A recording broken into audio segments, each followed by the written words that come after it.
नमस्कार, मैं ओंकार पांडे और स्वागत है आपका न्यूज़ 18 राजस्थान के डिजिटल प्लेटफॉर्म पे। तमिलनाडु की राजनीति में इस समय एक बहुत बड़ा भूचाल आया हुआ है, क्योंकि बीजेपी के पूर्व प्रदेश अध्यक्ष के अन्नामलाई को लेकर एक चौंकाने वाली खबर सामने आ रही है। राजनीति के गलियारों में और मीडिया रिपोर्ट्स में यह दावा किया जा रहा है कि अन्नामलाई भारतीय जनता पार्टी यानी बीजेपी से पूरी तरह अलग होकर अपनी एक नई राजनीतिक पार्टी बना सकते हैं। सूत्रों के हवाले से खबर है कि उनकी इस नई पार्टी का या संगठन का नाम मक्कल शक्ति अयक्कम यानी जन शक्ति आंदोलन हो सकता है।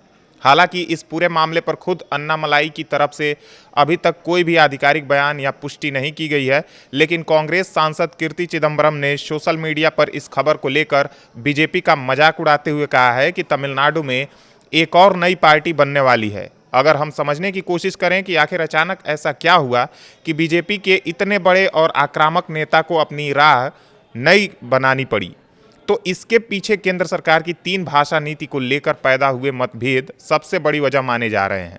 आपको याद होगा कि अन्नामलाई तमिलनाडु में केंद्र सरकार की राष्ट्रीय शिक्षा नीति और 3 भाषा फार्मूले के सबसे बड़े और सबसे आक्रामक समर्थकों में से एक रहे हैं। जब भी राज्य की सत्तारूढ़ पार्टी डीएमके और मुख्यमंत्री एमके स्टालिन ने केंद्र सरकार पर हिंदी थोपने का आरोप लगाया, तब अन्नामलाई ने आगे आकर बीजेपी का बचाव किया और डीएमके पर जमकर निशाना साधा। लेकिन हाल ही में कक्षा 9वीं के छात्रों के लिए सीबीएसई द्वारा इस 3 भाषा नीति को अचानक लागू करने के फैसले पर अन्नामलाई का रुख पूरी तरह बदल गया। उन्होंने सोशल मीडिया प्लेटफॉर्म एक्स पर इसका खुलकर विरोध किया और केंद्र सरकार से इस नीति को तुरंत वापस लेने की मांग की। उन्होंने साफ कहा कि अचानक इस तरह से नई भाषा थोपने से तमिलनाडु के छात्रों और उनके माता पिता पर बहुत ज़्यादा मानसिक तनाव पड़ रहा है।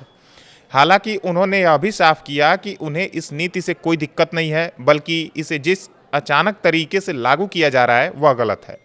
इसके अलावा अन्नामलाई के इस बड़े कदम के पीछे तमिलनाडु बीजेपी के अंदरूनी राजनीतिक समीकरण भी जिम्मेदार हैं। साल 2020 में एक पूर्व आईपीएस अधिकारी के रूप में अपनी नौकरी छोड़कर राजनीति में आए अन्नामलाई को 2021 में तमिलनाडु बीजेपी का अध्यक्ष बनाया गया था। उन्होंने 2021 से 2025 तक बेहद आक्रामक तरीके से पार्टी का नेतृत्व किया। उनकी साफ सुथरी छवि और बेबाक अंदाज ने तमिलनाडु बीजेपी में एक नई जान फूंक दी थी। लेकिन उनकी इसी आक्रामक शैली के कारण कुछ विवाद भी खड़े हुए। उन्होंने तमिलनाडु के दिग्गज नेताओं जैसे कि सीएन अन्नादुरई और जे जयललिता पर कुछ ऐसी विवादास्पद टिप्पणियां कर दी जिससे बीजेपी की सबसे बड़ी सहयोगी पार्टी एआईएडीएमके बेहद नाराज हो गई।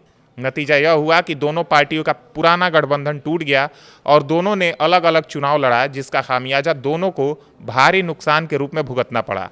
कहा जा रहा है कि जब बाद में गठबंधन को दोबारा जोड़ने की बात आई तो एआईएडीएमके के एक प्रमुख ई पलानीस्वामी ने बीजेपी के सामने सबसे बड़ी शर्त यही रखी कि पहले तमिलनाडु में बीजेपी के प्रदेश अध्यक्ष को बदला जाए।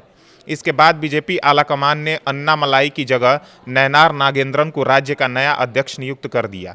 दिलचस्प बात यह है कि अन्नामलाई ने अब तक अपने राजनीतिक करियर में राज्य में कोई भी बड़ा चुनाव नहीं लड़ा है और उन्हें लोकसभा या विधानसभा चुनाव के लिए टिकट भी नहीं दिया गया था। अब सवाल यह उठता है कि अगर वह नई पार्टी बनाते हैं तो उनका प्लान क्या है।